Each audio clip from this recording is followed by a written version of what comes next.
Para você que se liga aqui na Jovem Pan, você é sempre bem-vindo, obrigado pela sua audiência. E a partir de agora, nós faremos um debate muito importante, 466 anos, aniversário nesse sábado da cidade de São Paulo. Também estamos com imagens na internet para você que nos acompanha nos canais da Jovem Pan.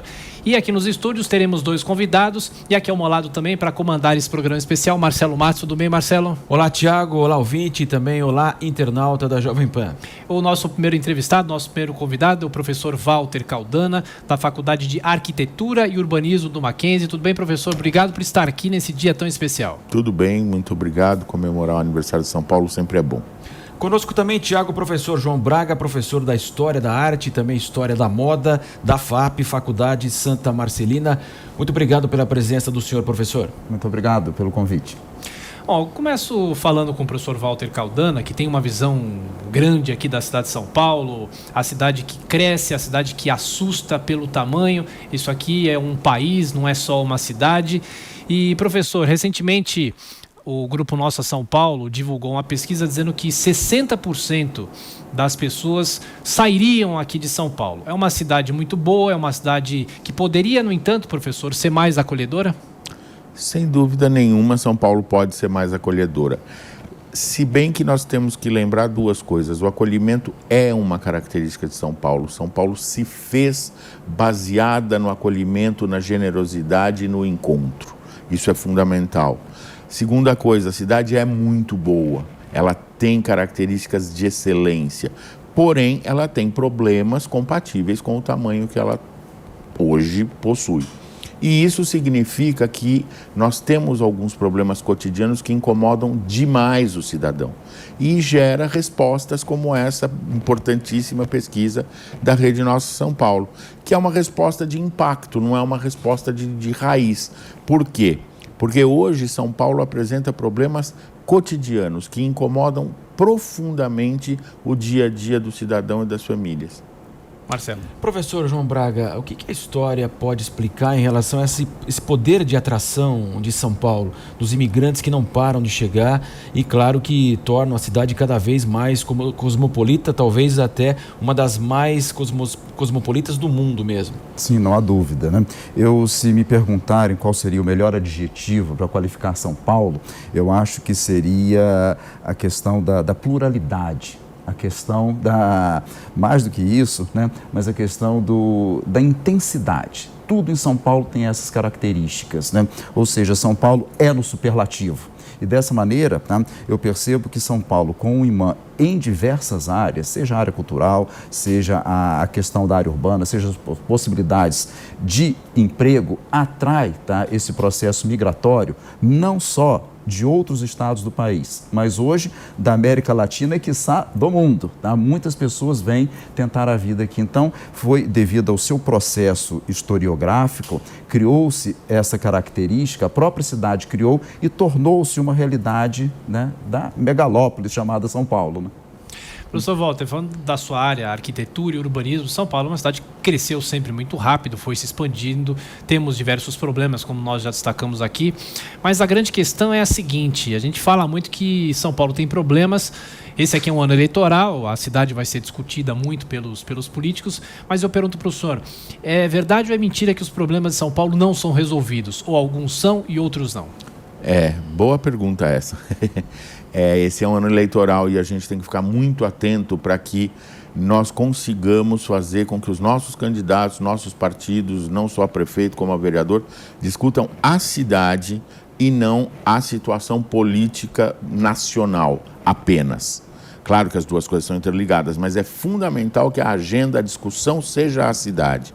Por quê? Porque se nós nacionalizarmos a discussão eleitoral em São Paulo, nós vamos deixar para trás assuntos importantíssimos, urgentíssimos, que são esses a que eu me referia. São os assuntos que nos incomodam cotidianamente. E isso é da conta do município, isso é da conta do vereador, isso é da conta do prefeito e é da conta de cada cidadão. Uma outra coisa importante é que nós temos que perceber que houve uma evolução enorme nos últimos 10 anos, ou um pouquinho mais, da consciência do cidadão, da importância da arquitetura e urbanismo, da importância da cidade funcionar no seu cotidiano. O que foram as jornadas de 2013, se não uma explosão, um basta dizendo, queremos uma cidade que funcione, queremos viver melhor. Fundamentalmente é isso. E os nossos políticos estão com uma enorme dificuldade de compreender isso e sintonizar esta questão no seu dia a dia. Então, sim, há muitos problemas de São Paulo que estão sendo resolvidos e muito bem resolvidos.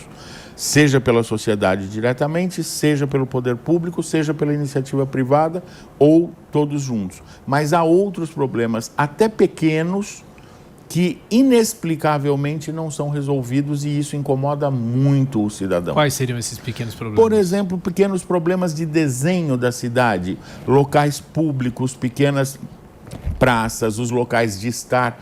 Hoje nós não moramos mais nas nossas casas, o século XX é o século da cidade.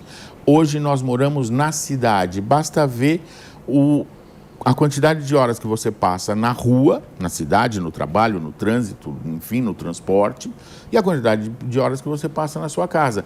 E veja o tipo de coisa que você faz na sua casa. Todas elas interconectadas com a própria cidade, com o lado de fora. Então, é fundamental que a cidade funcione, que ela tenha espaços acolhedores.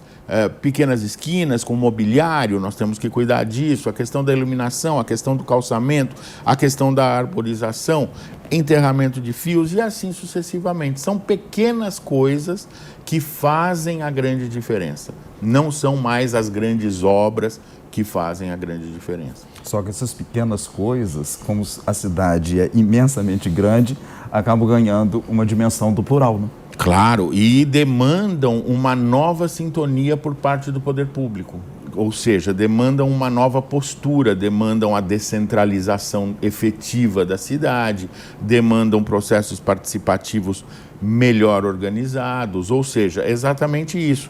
A somatória de pequenas intervenções é que faz a grande obra no século XXI, não é mais a grande obra em si mesma, sozinha, como foi no século XX, que, aliás, a gente também não tem que se arrepender, foram elas que nos trouxeram até aqui. Isso é muito bom, mas elas têm que ficar lá. É uma mentalidade que já foi e nós temos que mudar a mentalidade. Dentro desses problemas, professor João, as pessoas viajam, adoram a Europa, os seus centros conservados, a arquitetura que chama de fato atenção, o passado histórico. Por que a gente jogou fora praticamente tudo isso, foi destruindo o centro de São Paulo? Por que ele está tão castigado assim? A gente está aqui na Paulista, né, onde moravam os barões do café, né? Sim. Claro, houve uma transformação muito grande. Casa das Rosas ainda é talvez a última, né, remanescente desse processo. Mas por que a gente não teve tanto cuidado em relação ao centro, à história da cidade, uma história tão rica? Eu acho que, de certa forma, existe um cuidado. Tá? Esse cuidado só poderia ser maior e deveria ser maior. Existem prédios de extrema beleza dentro de inúmeros diferentes estilos arquitetônicos, né? Só o centro de São Paulo já é uma história por si só. Tá? Fora as outras regiões que vão construindo e agregando, tá, a esse núcleo. Então imagine, tá? Eu até costumo dizer que São Paulo é uma cidade mesopotâmica, não que ela esteja lá no Oriente Próximo, na antiga Mesopotâmia, como assim os gregos chamaram. É porque São Paulo nasce exatamente nessa região, entre dois rios que estão canalizados. O rio do Anhangabaú e o rio do Tamanduateí, né? E foi crescendo, né? Esses prédios, esses casarões ou quaisquer que sejam outras edificações na região dos Campos Elíseos, né? São monumentais, Bom Retiro, então tem preciosidades arquitetônicas, estéticas, né? Independente de ser uma residência que hoje tem se tornado um museu ou, enfim, tá, um edifício público, seja o que for, né? Então há ainda muita coisa, mas que de fato precisa ser preservada. Mas eu acho que não é só uma preservação de fazer uma reforma, restaurar, está ali. É a continuidade através da conservação. Então acho que isso tudo há necessidade, sim, de um projeto para que essa área, né, urbana associada à cultura, lógico, não é só para aqui, não é só para ali. Eu acho que há necessidade de uma divisão da verba para que possa abarcar todas as áreas e faça o conjunto como deveria de fato ser. O interessante que o professor Walter citou, que antigamente, nos 50, 60, a cidade cresceu muito em relação a obras, né? E hoje a cidade não tem muito mais para onde crescer. E a gente vê, né, professor, uma enxurrada de aplicativos e celulares. Hoje, um jovem de 18 anos talvez nem sonhe mais em comprar um carro, ele quer fazer outras coisas. E então São Paulo também, como outras cidades do mundo, mas São Paulo também vive uma revolução da micromobilidade, das pessoas que gostam de usar os aplicativos, não tem nem carro. No meu caso, eu não tenho carro, eu às vezes uso os aplicativos. E eu pergunto, o senhor acha que essa modernidade ajuda São Paulo a não sofrer mais tanto com o trânsito? As pessoas têm mais consciência de usar o espaço público da cidade também, professor? Sem dúvida, ajuda e ajuda muito. Veja, mas nós temos uma característica aqui em São Paulo muito interessante e às vezes perversa, que eu chamo de apagão urbanístico, que é o seguinte: enquanto as outras cidades do mundo, a partir da década de 70, portanto há 40 anos, com a crise do petróleo, foram se alterando a sua estrutura aos poucos, ao longo de 40 anos, São Paulo ficou parada nesses 40 anos no seu modelo de desenvolvimento urbano, no seu modelo de transporte, enfim, no seu modelo de construção de infraestrutura. Manteve o modelo antigo, que eu digo que era um modelo já natimorto. E o que aconteceu? Nós chegamos num colapso. Então, hoje, nós temos uma característica que é o seguinte: o que outras cidades do nosso porte, da nossa importância, fizeram em 40 anos, nós estamos sendo obrigados a fazer em 10, 12, 15 anos. E isso gera uma confusão muito maior. Veja, 40, 45 anos, de 1973 a agora, 2020, né? O que é que nós temos? Nós temos 3 gerações que foram se adaptando a essas modificações. A diminuição do uso do carro, ao aumento do transporte, a melhoria dos espaços públicos. Aqui em São Paulo, isso tudo está sendo feito no intervalo de uma geração só.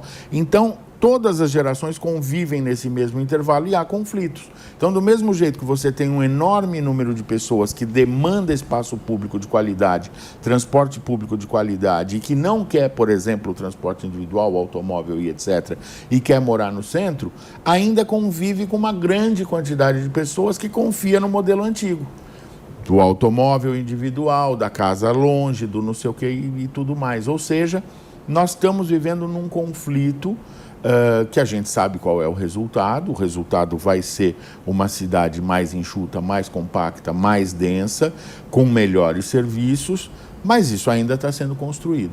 Temos um outro problema, só para colocar aqui em debate, é que a defasagem entre a visão político-administrativa, e não me refiro a um prefeito específico, me refiro ao nosso sistema de gestão, e os anseios da sociedade, esta nova organização, ainda é muito grande. Isso tem que ser prioridade da sociedade. Exigir que o sistema político se adapte às nossas necessidades cotidianas. Então, sendo essa rapidez, essa necessidade de rapidez, ou eu me fazendo de entrevistador, Por favor, né? Quase voltamos ao mote de Juscelino, 50 claro, anos em 5. Mas né? é o que acabou acontecendo, porque ficamos 40 parados.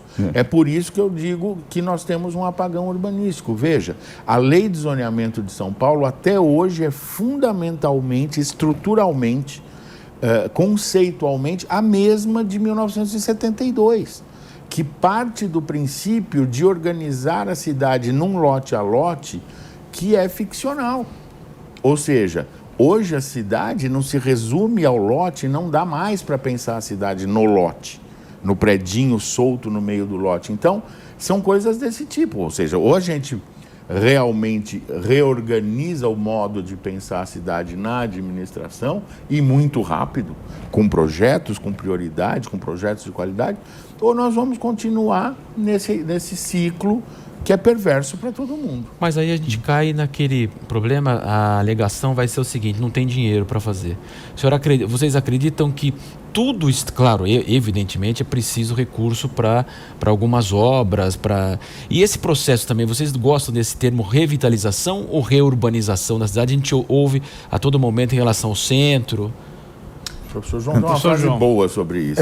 Quando, há um tempo atrás, eu participei de uma reunião, quando o Juca Ferreira era secretário municipal de cultura, ele disse uma coisa muito interessante: o centro não precisa de revitalização, que o centro é vivo. O centro precisa de uma reurbanização, o que, de certa forma, é uma realidade, né? Seja, né, nessas dinâmicas todas que o professor Walter acabou de citar, e seja também no caráter de uma preservação daquilo que já está de pé. Eu já ouvi cidadão falando que não tem necessidade desta imagem que está aqui à nossa esquerda, que é o Teatro Municipal, que podia ser transformado num estacionamento, podia ser derrubado, né? Então ainda tem esta consciência, né, de atualizar-se aos tempos e negar esse passado de ordem histórica, que é uma área que eu pesquiso, que eu estudo, né, no sentido de ser uma investigação para compreender, entender esse passado, conhecer o passado, entender o presente e, especialmente, planejar, programar um futuro, né? Então, eu acho que isso é uma questão de algumas obrigações da política pública e algumas outras interferências da iniciativa privada, que, por sua vez, também contribui significativamente para que esse processo aconteça, como especialmente bancos. Bancos ajudam a revitalizar, tá? Não só o prédio arquitetonicamente falando, mas criando, inclusive, centros culturais para que o povo possa participar, né, de uma maneira maior, mais ampla, dentro de atividades para uma sensibilização maior. E se as pessoas estão sensibilizadas, eu acho que as coisas ficam bem mais suaves de serem resolvidas. Professor, é o seguinte: a Avenida Paulista é fechada aqui aos domingos para o lazer. Tem gente que gosta, tem gente que odeia. Acabou virando muitas vezes aqui em São Paulo uma discussão política, quem mandou fechar, quem reabre. Eu pergunto, o senhor acha que, não sei, talvez nos últimos 10 anos as pessoas aprenderam a aproveitar mais o espaço público aqui de São Paulo? Às vezes no sábado à noite você passa pela Avenida Paulista, você vê muita gente se encontra na Paulista. Ao contrário, por exemplo, cidades que têm uma malha metroviária maior, as pessoas marcam encontros na saída do metrô. Aqui em São Paulo a malha não é tão grande, mas você acha que o aproveitamento do espaço público melhorou nos últimos 10 anos, por exemplo, até mais, professor? Melhorou sensivelmente, mais do que melhorou. Ele é um fato consumado. É o que eu disse, o século XX é o século XXI é o século das cidades. Nós moramos nas cidades cada vez mais. E nós, paulistanos, particularmente, moramos numa das 5 cidades maiores e mais importantes do mundo. Ou seja, então, nós temos que entender isso. Os nossos gestores também. Melhorou muito o nível da ocupação, melhorou muito a qualidade da ocupação e aumentou muito a quantidade. É por isso que eu digo que nós temos que focar em projetos e bons projetos espalhados, capilarizados pela cidade, para que ela esteja melhor preparada para acolher e para receber o que já é um fato consumado. E aí eu volto na questão da verba, do dinheiro, do orçamento. Não é verdade que os nossos problemas não são resolvidos por falta de dinheiro, porque muitos dos nossos problemas não demandam grandes somas de dinheiro para serem resolvidos, demandam bons projetos e processos participativos, por um lado. E, por outro lado, há sim dinheiro. Por exemplo, quem aqui em São Paulo acompanhou o que aconteceu nos últimos 2 anos na Avenida Rebouças, que foi de um dos lados dela demolida, desde o Hospital das Clínicas até o Shopping Eldorado, praticamente inteira, para que surjam novos, enormes empreendimentos imobiliários, alguns de altíssima qualidade. O que acontece ali?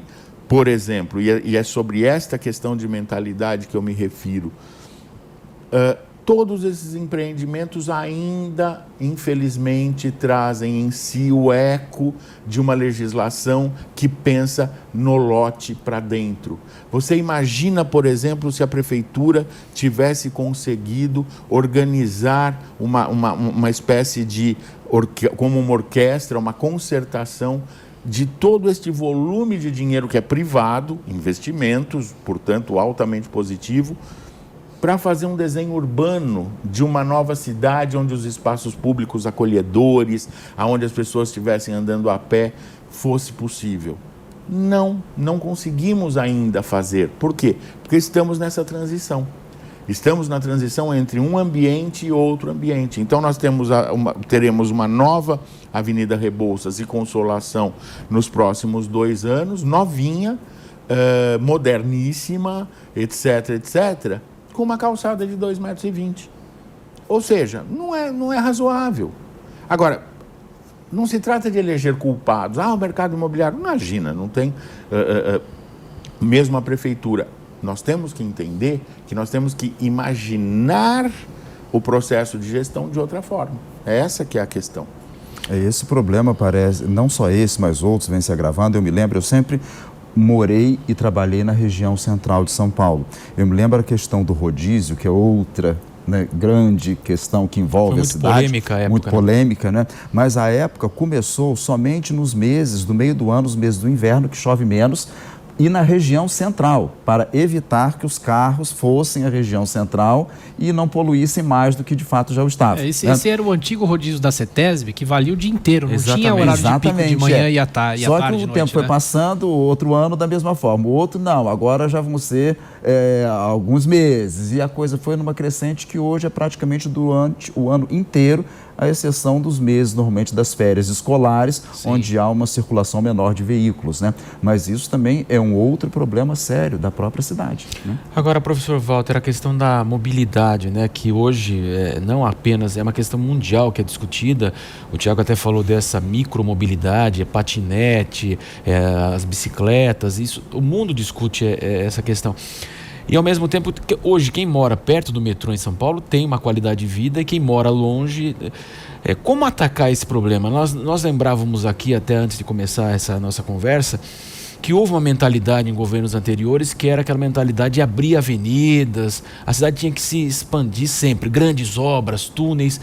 Essa era a mentalidade e a população aceitava, porque queria andar de carro. E ao longo dos anos, as pessoas perceberam que não haverá dinheiro para todas essas obras, que não haverá espaço para todos os carros e que o transporte público é a única solução. E até a mentalidade política mudou. A gente não observa mais nenhum prefeito anunciando uma grande obra como uma promessa de campanha no ano eleitoral. Como resolver essa questão da mobilidade? Como o senhor falou, a gente está correndo atrás do tempo, ficou parado. A iniciativa privada tem que entrar. E é claro, ela vai ser transformadora, essa mobilidade, na qualidade de vida do cidadão e daquele que mora em São Paulo e também vem a São Paulo para negócios. Sim, a questão da mobilidade é essencial, né? Eu sempre lembro que todo mundo fala muito da boa experiência de Curitiba, e de fato mas as pessoas se esquecem de dizer que no primeiro governo do Jaime Lerner lá, a primeira coisa que ele atacou, se não a única, a principal, foi o sistema de transporte público. A hora que ele conseguiu fazer um sistema de transporte público na primeira gestão eficiente, a partir daí, da segunda gestão e outras que continuaram, eles conseguiram estruturar adequadamente a cidade e construir a qualidade de vida que todos almejamos. Essa questão é fundamental, mas para além da questão da mobilidade, nós temos que entender que tem uma questão por trás, que é o uso do solo. Ou seja, nós só vamos melhorar a mobilidade na cidade de São Paulo e, portanto, a qualidade de vida quando nós diminuirmos significativamente a necessidade de viagens e deslocamentos cotidianos e, sobretudo, a distância desses deslocamentos. Né? Nós tivemos um plano de longo prazo em São Paulo, não era um plano diretor, era um plano de longo prazo para 2040, onde já incluíamos, eu participei da equipe que elaborou, a ideia da cidade de 20 minutos, de forma que você tivesse 85% dos seus serviços cotidianos a 20 minutos a pé de onde você mora ou trabalha. Por quê? Porque é assim que você tira o impacto do sistema de transporte, seja ele qual for.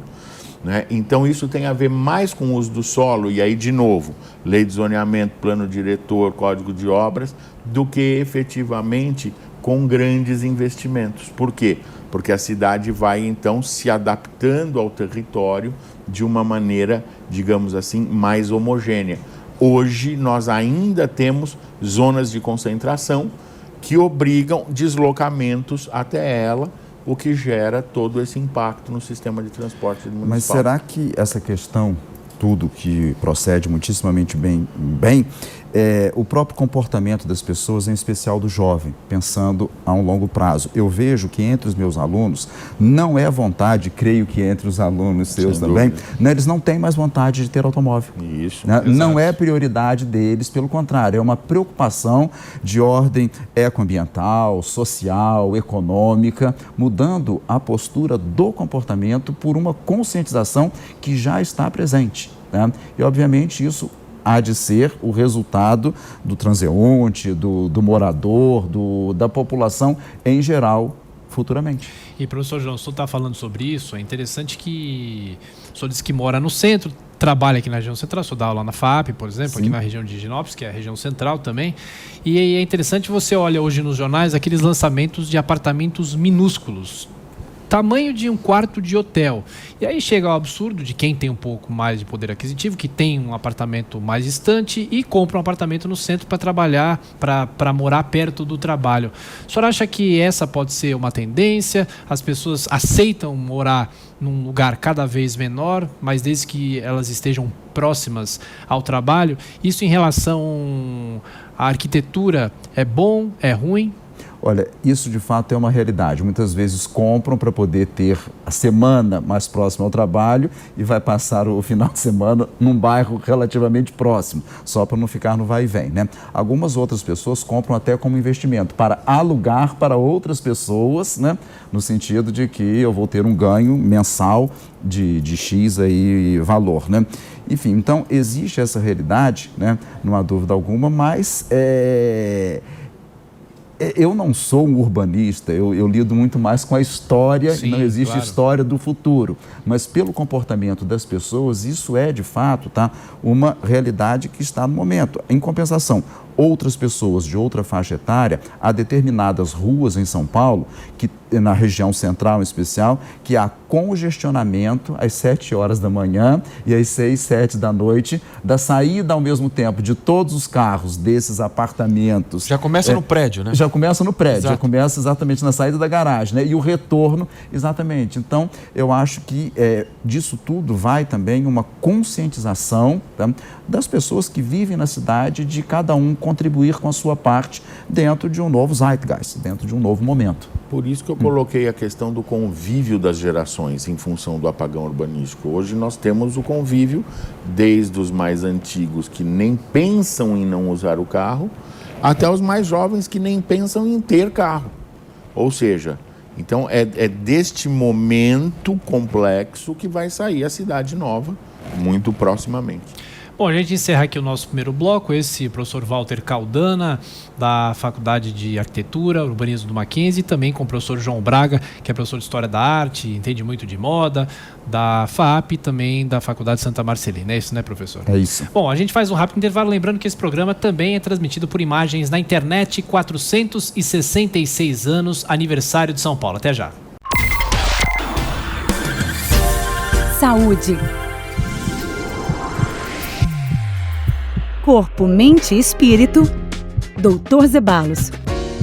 Olá, amigos do Jovem Pan. Eu vou falar hoje sobre as mídias sociais e a influência na sua saúde. Primeiro, ela tem todas as características de qualquer droga, ou seja, é isso mesmo, ela causa dependência. E vários estudos mostram também o grau de abstinência das mídias sociais. Ela é superior ao da nicotina e ao do álcool. Outra informação importante é que ela estimula o centro do prazer no cérebro, o mesmo da comida e o mesmo do sexo. E outros estudos no Canadá mostraram que em adolescentes ela aumenta, potencializa as patologias pré-existentes, causando ansiedade e frustração. A discussão sobre isso é que geralmente o ser humano hoje está querendo ser o melhor. Isso não existe. Nós temos que nos contentar e darmos o melhor de nós sempre. Temos sonhos, lembrar que nós não estamos competindo com ninguém, nós viemos aqui para viver, ser feliz e crescer com cada experiência. Por isso, se você está muito tempo nas redes sociais, não esqueça de focar nos seus sonhos, porque outro agravante das mídias sociais é que elas tiram a concentração, tiram o foco. Estudos mostraram que cai o rendimento e aumenta o erro médico. Isso foi muito grave porque aconteceu com as enfermeiras nos hospitais. Então ela cai o rendimento no trabalho e demora também e aumenta o erro. Então, se você quer crescer como ser humano, tenha disciplina com as redes sociais, foque nos seus sonhos e seja feliz. Aproveite seu dia. Saúde. Corpo, mente e espírito. Dr. Zeballos. Estamos de volta com esse debate especial sobre os 466 anos da cidade de São Paulo. Aqui ao meu lado, Marcelo Matos, com nossos dois convidados, o professor Walter Caldana, da Faculdade de Arquitetura e Urbanismo do Mackenzie, e o professor João Braga, que é especialista em História da Arte, História da Moda, da FAAP e também da Faculdade Santa Marcelina. A gente tem muitos assuntos para falar. São Paulo daria um programa de mais de 15, 20 horas, mas a gente estava falando um pouco antes de voltar para esse bloco. Esse programa também é transmitido ao vivo com imagens na internet, sobre a segurança pública. Em um prédio aqui próximo, aqui do edifício onde fica a Jovem Pan, na Rua Manuel da Nóbrega, inclusive eu vi faz mais ou menos um ano que o prédio era praticamente aberto, você tinha um jardim muito bonito, eles simplesmente colocaram um muro horroroso em frente do prédio, nem grade, mas muro mesmo, com só a entrada do prédio. Existe, né, Marcelo? A gente estava até falando, uma cultura do medo, uma arquitetura da violência, né, professor? A cultura da insegurança. A gente tem muita insegurança de andar aqui na Paulista, você não pode falar com o celular porque vem alguém de bicicleta e rouba. É uma sensação de insegurança. Eu começo com o professor Caldana. Isso, claro, é um problema geral também do Brasil. Muito se compara da violência de São Paulo com a do Rio de Janeiro, mas podia ser um pouco melhor, né? A gente podia se sentir um pouco mais seguro andando nas ruas, né, professor? A gente precisa se sentir mais seguro andando nas ruas, porque a gente se acostuma muito com isso, né? Exatamente. Essa naturalização, inclusive, da violência é que acaba levando a sensação de insegurança. E hoje, efetivamente, os índices mostram isso, nós temos uma sensação de insegurança maior do que a insegurança propriamente dita, ou seja, mas o que conta é a sensação. Não adianta um número me convencer que eu estou num lugar seguro se eu estiver com medo. E ponto, né? Não adianta discutir para além disso. Então nós temos que criar condições para eliminar a sensação de insegurança, para eliminar o medo. Por quê? Porque isso é contraditório a tudo que eu vinha dizendo de que nós estamos no século das cidades, no mundo todo, e vamos passar cada vez mais tempo fora. Como a gente consegue isso? E aí é que eu gostaria de destacar uma questão fundamental ligada já a algo que falamos. O nosso problema principal não é dinheiro, o nosso problema principal é projeto.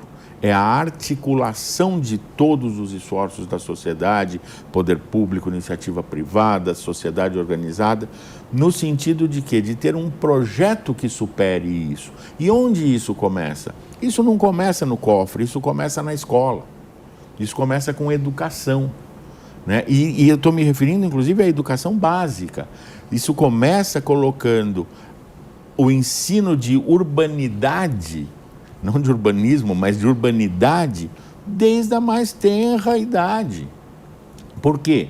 Porque nós temos que formar as novas gerações para que elas aproveitem melhor a cidade e, portanto, construam melhor também. Aí nós vamos ter menos conflitos com vandalismo, nós vamos ter menos conflitos com usos desrespeitosos à individualidade dos outros, conflitos geracionais e assim sucessivamente. Então isso está fundamentalmente ligado a projeto, qualidade de projeto, e fundamentalmente ligado a processos educacionais. Por isso que demora um pouco, mas a gente não pode também, porque demora um pouco, não fazer. E também não pode se esconder atrás, como é muito comum, da ideia de que não tem dinheiro. Não é só dinheiro. Dá para fazer uma série de coisas com muito pouco dinheiro, com vontade política, com articulação, com grandes campanhas educativas e confiando nos jovens, confiando na juventude, porque, na verdade, são eles que vão, a partir de agora, assumir a cidade. Professor João, como é que é circular para o São Paulo hoje? A gente até comentava com as bicicletas de entrega, os motociclistas, os patinetes, os skatistas. Quer dizer, a sociedade ela precisa, acima de tudo, de respeito. Cada um utilizar no local adequado e respeitar o outro, né? A gente estava comentando, inclusive, que hoje atravessar a rua aqui na Avenida Paulista tem que olhar cada vez mais mesmo para os dois lados, porque senão vem uma bicicleta e acaba te atropelando. Como é que o senhor avalia essa sensação e também esse respeito mútuo na cidade. Daqui a pouco vai ter que olhar para cima, que vai ter um drone te filmando também. E não é tão longe, né? Não é tão longe, né? Mas isso é uma pura realidade. Eu corroboro com a opinião do professor Walter, no sentido de que a educação é fundamental. Eu acho que a questão de uma política pública não é só para esta ou aquela área, é uma interface de todas. Aí vem a questão de saúde, né? Enfim, a questão do transporte, do urbanismo, da educação, da cultura, ou seja, um diálogo onde tudo, talvez utopicamente, funcionasse maravilhosamente bem, tá? Só que as dimensões são muito grandes de uma cidade como tal e os problemas acabam se agravando. Mas hoje em dia, eu que ando muito a pé, porque eu não tenho automóvel, até sei andar de bicicleta, mas não tenho usado a bicicleta, né? Mas tem sido uma certa dificuldade, que mesmo os passeios para o pedestre têm sido invadidos pelas bicicletas, que por sua vez também têm medo de enfrentar o asfalto, né? Então você tem que olhar para um lado, para o outro, para frente, para trás, ao mesmo tempo e o tempo todo, né? Enfim, então tem sido um problema para o transeunte circular em qualquer área. Então eu acho que se a educação vem, tá, de uma base, de um ensino fundamental mesmo, vai conscientizar esse jovem que vai trabalhar nessas áreas futuramente, também a respeito de, né, como se locomover, né, e a liberdade de um e o direito do outro também, e o seu próprio direito.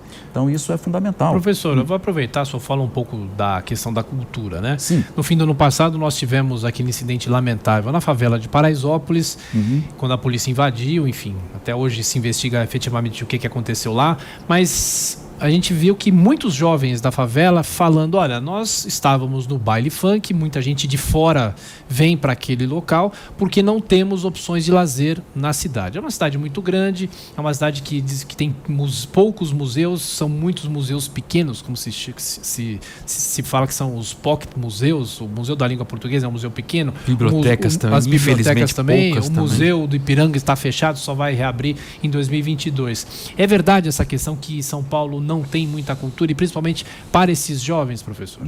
Eu discordo que São Paulo não tenha muita cultura. Pelo contrário, eu acho que é uma cidade que te oferece inúmeras possibilidades em diversas áreas. Isso é bom ouvir do senhor aqui. Oi? Isso é bom ouvir do senhor aqui.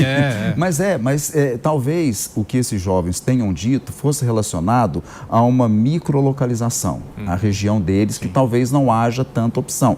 Mas como um todo, a cidade oferece centros culturais, museus, né? E inclusive gratuitamente. Vários deles são de opção gratuita, dependendo do dia da semana, claro, se é o tempo como integral é em todo lugar ou do não. Mundo, né? Exato, como é em todo lugar do mundo, exatamente. Porém, eu acho que a cidade oferece sim, tá? Museus bancados especialmente por bancos hoje em dia, né? Bancados por banco ficou até interessante, né? Centros culturais, né? Enfim, eu acho que as opções são muitas e uma exposição sucessiva a outra. Não há nem, talvez, um intervalo de tempo seja só da desmontagem e a montagem seguinte, né? E, consequentemente, eu acho que voltamos ao problema do transporte, né? Que talvez as pessoas que moram um pouco mais distante, onde há essa concentração de museus, institutos, galerias, né? Fique difícil esse acesso por diversas razões. E aí a pessoa, na sua vida, na sua realidade, acaba falando isso, que tem até propriedade, o que essa pessoa fala. Mas no âmbito geral, a cidade oferece muitas oportunidades. Aí, professor, eu acredito o seguinte também, é o tipo de lazer, né? Quer dizer, a pessoa que vai, em geral, num baile funk, talvez ela nunca queira mesmo entrar num museu. Ela não, Voltamos ao problema da educação. Sim, eu gostaria de acrescentar uma questão aí, que é o seguinte: o nosso problema não é apenas de oferta, como está dizendo o João, mas é um problema de localização de oferta, o que está sendo ofertado e de acessibilidade a essa oferta. Quer dizer, então, na realidade, se nós pegarmos hoje a Avenida Paulista é um dos maiores centros culturais a céu aberto do planeta e de qualidade altíssima. Se você pegar da esquina da Consolação até aqui, a Estação Paraíso do metrô, incluindo o Centro Cultural São Paulo, nós temos uma concentração de equipamentos maravilhosa. Agora, o que nós temos que entender, e aquela pesquisa da Rede Nossa São Paulo traz esse dado também, é que há uma concentração que acaba sendo perversa. Por quê? Porque ela se associa aos outros problemas de uso e ocupação do solo e a dificuldade de acesso. Por um lado, a questão educacional, indiscutivelmente, na medida em que a gente tem uma defasagem entre o que é ofertado e aquilo que é demandado, a localização acaba não sendo favorável, e isso gera o quê? Isso gera carências profundas e organizações culturais que são fundamentais, e a gente tem que entender isso, que não são reconhecidas pelo sistema organizacional. O que eu quero dizer? Eu quero dizer o seguinte: existe uma efervescência cultural dita periférica que ou a cidade reconhece e põe para dentro, ou nós sempre viveremos esse tipo de conflito que pode acabar em tragédia, como aconteceu em Paraisópolis, ou pode acabar numa desvinculação do cotidiano dessa juventude toda, importantíssima. É uma segregação, né, professor? Há uma segregação cada vez maior, o que também é pernicioso para o futuro da cidade. Eu insisto nisso, São Paulo está vivendo uma janela de oportunidade para se preparar para continuar sendo uma cidade muito importante a nível mundial. A janela de oportunidade está acabando. Se nós não tomarmos cuidado, nós vamos ser uma cidade muito grande, sem a energia de uma cidade muito grande. Aí a gente vai ver, como diz o outro, com quantos paus faz uma canoa. Queria perguntar para o professor João, né, aproveitar a especialidade em moda também. Paulistano dita moda, né? Na cidade a gente observa, né, professor, as pessoas vêm para cá, grandes centros comerciais, grandes shoppings, marcas internacionais, as populares também, quer dizer, São Paulo tem tudo de fato mesmo nessa área. Queria que o senhor falasse um pouco, para aproveitar o senhor nessa área de moda também, e sabendo que de fato é muito vibrante, né, aqui a moda em São Paulo. Pois é, São Paulo é um centro difusor de moda hoje mundial, né? Tomou as rédeas até do Rio de Janeiro, em função de realidades diversas. O Rio sempre teve essa tradição maior, historicamente falando, mas tudo começa com Caio de Alcântara Machado, em 1958, quando ele faz a Fenite. Enfim, então São Paulo começou a se impor, que nasceu para ser uma feira de tecido. Depois ela passou a ser uma feira de confeccionados, né? Aí houve a necessidade de uma outra feira para os tecidos. Aí veio a Fenatec nos anos 1980. Né? Então imagine, São Paulo começou a ganhar uma posição significativa. Tá? Enfim, independente da questão comercial, do grande consumo de produtos de moda, seja de alto luxo, ou seja, um produto mais acessível ou intermediário, São Paulo tem condição de oferecer para todas essas possibilidades financeiras desses consumidores. Né? Porém, né, São Paulo vai acabar se legitimando como um polo difusor de moda exatamente a partir de uma centralização com São Paulo Fashion Week, que passou a fazer parte de um calendário internacional de lançamentos de moda. Começa com Nova York, depois vai para a Europa, Londres, Milão, Paris e depois vem para São Paulo. Né? Ou seja, também tem esse grande difusor. Eu falo isso da importância até da própria moda, que é uma área de sensibilização, é uma área que as pessoas se vê incluída, porque mexe com glamour, mexe com beleza, ou mexe com possibilidades estéticas diversas. Né? Hoje mesmo tem uma curadoria de uma exposição aqui em São Paulo, no Instituto Tomiotaki, que eu fiz a curadoria comemorando 70 anos da moda italiana. Ou seja, vestindo o tempo, 70 anos da moda italiana. Uma exposição gratuita, tá? Que as pessoas podem visitar contando uma história, não da nossa moda, mas como inclusive a moda italiana influenciou pela colônia italiana aqui no Brasil e a questão da produção industrial e assim por diante. Então São Paulo, no que diz respeito à questão de arte, de moda, ela é de importância internacional. O MASP, por exemplo, faz parte das listas dos grandes principais museus de arte do mundo.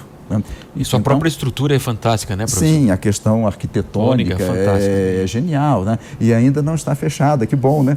Pode circular pelo vão. A última vez que eu dei uns pulinhos foi lá para defender o vão livre, porque alguém abraçamos o MASP, alguém lá não tem sentido, né, professor? Não tem sentido. Fizeram vão livre e queriam cercar, então. Aí envolve baixo antes que alguém tenha. É verdade, melhor não. Aí envolve a segurança, o transporte, e voltamos aonde iniciamos. Você citou uma figura que que é bacana valorizar, Caio de que é Alcântara o Caio Machado. de Alcântara Machado. O D, E Salão do o Automóvel. D, Salão do Automóvel, Salão da Criança, FENIT, enfim.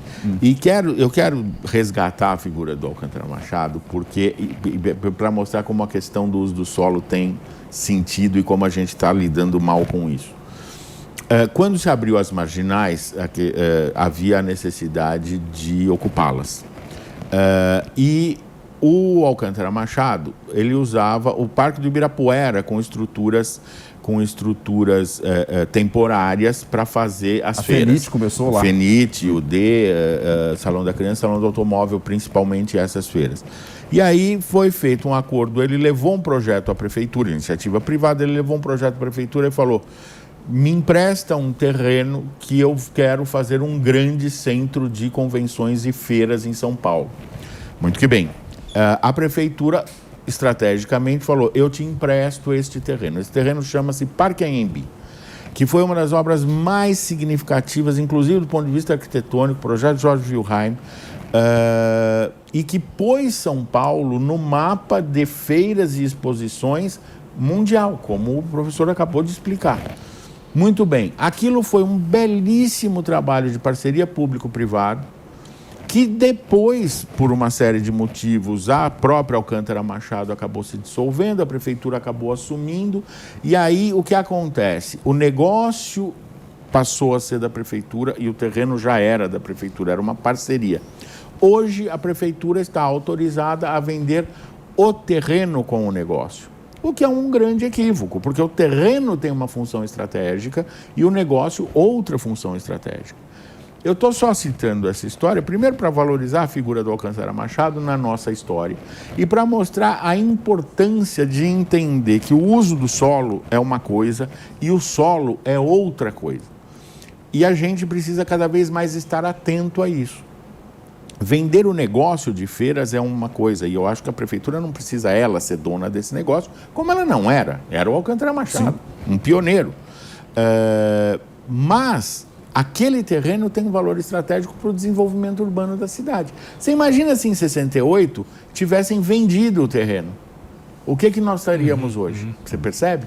Então, temos que tomar esse cuidado. A janela de oportunidade está dada e a gente tem que ficar muito atento. Eu só citou Jorge Wilhelm, o Marcelo Matos e eu estamos Exato. ficando velhos, porque a gente se lembra dele como secretário de Marta Suplicy. Nós cobrimos como repórteres. E ele foi secretário da Marta, mas antes ele foi secretário do Covas. Claro, lá atrás. E ele fez o plano diretor de São Paulo em 1985, absolutamente inovador, e que, dentro do que eu chamo de apagão, que a Câmara Municipal, àquela época, não conseguiu aprovar. Você veja, e isso gerou todo o apagão até 2002. E voltando a nomes pretéritos como o do Caio de Alcântara Machado, eu tenho muito orgulho de ocupar a cadeira número 39 da Academia Brasileira de Moda, com sede no Rio de Janeiro, cujo patrono da cadeira 39 é o Caio de Alcântara Machado. Olha que beleza. Deixa eu aproveitar, nesse sábado também, quando São Paulo faz 466 anos, o Pacaembu está sendo repassado oficialmente para a iniciativa privada, um contrato de 30, 35 anos, vão demolir o tobogã.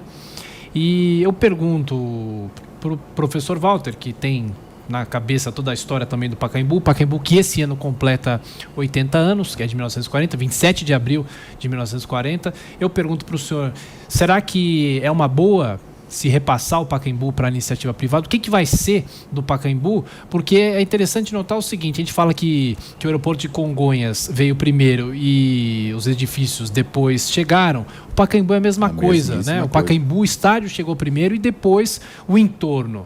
De que maneira o senhor acha que São Paulo ganha ou perde com essa concessão privada? Olha, o problema das concessões privadas não é exatamente a concessão. O problema das concessões é a forma como ela vem sendo feita e é também o tipo de prioridade.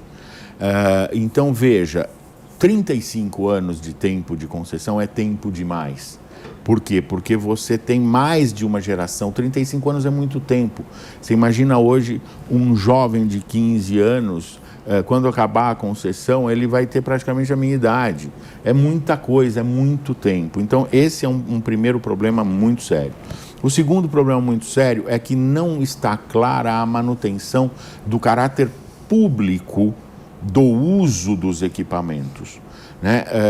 Se você pegar o Central Park, por exemplo, em Nova York, é uma organização privada que gere aquilo lá. Então o problema não é esse. Não há parque público mais público no mundo do que o Central Park, né? Ou seja, então o problema é a manutenção desse espírito público. No caso do Pacaembu, que foi um processo até melhor do que outros que estão acontecendo na cidade de São Paulo, patrimônio histórico foi ouvido, etc, etc, parece que nós já estamos sofrendo o efeito disso, ou seja, da transformação do espírito de uso do lugar.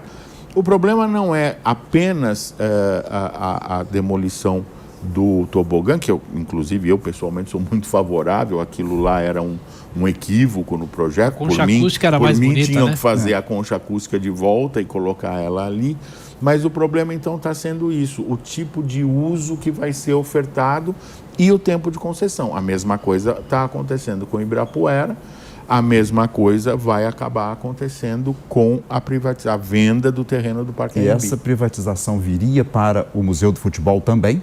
O Museu do Futebol estaria fora, fica normal. Ele tem que ser mantido. Ele tem que ser uma mantido, exigência. O museu não é intocável. Mas percebe? É essa Claro. que é a questão. Então, nós temos hoje uma organização da sociedade em torno desses temas que poderia permitir alternativas de parceria público-privada um pouco mais criativas do que essas que, de uma maneira até um pouco assodada, acabou se tentando implantar na cidade. Mas, enfim, a cidade é muito maior do que todos nós. E nem se falou do Parque Augusta, Por que exemplo, é outra grande interrogação, né? Também. A gente tem que lembrar também do elevado João Goulart. Sim. Porque se demolir, como é que fica o trânsito naquela região? Né? Se faz parque, não faz parque, né? Ou seja, veja como é importante nesse momento eleitoral, pré-eleitoral, Claro. que nós consigamos, e acho que a imprensa vai ter um papel fundamental nisso, nós também, que nós consigamos colocar na pauta, prioritariamente, as grandes, médias e pequenas questões da cidade, do cotidiano da cidade. Eu estou muito temeroso que nós não consigamos fazer isso e que a gente polarize a eleição municipal por questões ideológicas que estão acima da escala urbana. Não que elas não sejam importantes, é claro que são, mas elas não são fundamentais nesse momento. A gente tem que entender que a escala urbana é a escala humana, né? Ou seja, nós temos que criar as condições de debater o nosso problema cotidiano. É o buraco, é a calçada inóspita, é a grade que colocam onde antes tinha um jardim, é uma calçada que tem 2,20 quando ela precisava ter 4 metros. É a visão renascentista. É a visão renascentista, ou seja, é fundamental que a gente consiga trazer a política para a nossa sintonia de cidadão. E isso se faz no momento pré-eleitoral. É para isso que a democracia criou esse mecanismo. Então nós temos que cobrar de candidatos a vereador, de candidatos a prefeito, que tenham uma agenda para a cidade. Não é prometer obra, como você já disse. Não é prometer obra, mas é prometer como é que ele vai fazer essa cidade voltar a ser acolhedora, voltar a ser generosa, voltar a ser empreendedora, né? Foi isso que fez São Paulo voltar a ser humana. Bom, nesse programa especial sobre os 466 anos da cidade de São Paulo, a história do esporte, a história do futebol, participação dele, Mauro Betting. É com você, Mauro. Tiago, São Paulo não é porque é a minha, não é porque é a sua, não é porque é a nossa cidade da Jovem Pan, mas é a cidade que deu mais atletas campeões do mundo de futebol. Não porque nasceram em São Paulo, como para mim o maior paulistano que já jogou bola, o Roberto Rivelino do Corinthians, mas é a cidade onde mais jogadores estavam inscritos pelos clubes pentacampeões do mundo.